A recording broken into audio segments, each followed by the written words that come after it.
Ni tanzia aisee. Alikuwa mlinzi shupavu, mwenye nguvu na usemi mkubwa katika kazi yake. Kazi yake ya kumlinda Raila Odinga na familia yake aliifanya ipasavyo. Alimtumikia kwa moyo wake wote. Nikizungumzia utiifu, hakukosea. Sasa hayupo, ameyaga dunia.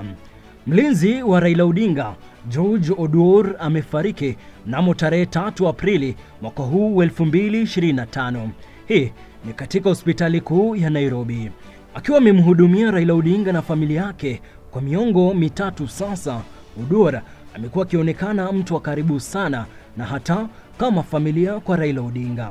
Kazi yake ya ulinzi kwa Raila ilianza kitambo tu sana, miaka ile ya 90, na George Oduor alionekana hadharani kama mlinzi mwaka 1994. Hii ni alipofariki babake Raila, na mzungumzia Jaramogi Oginga Odinga.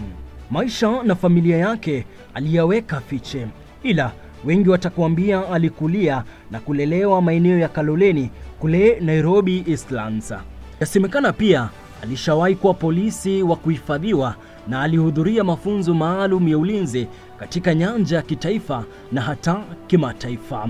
Akaiva ise na kubobea katika sekta hiyo. Yote 9-10 ni maisha aliyaishi vikamilifu. Mwendo akaumaliza salama ilivyoridhiwa. Mungu na ailaze roho yake George Oduor pema palipo na wema.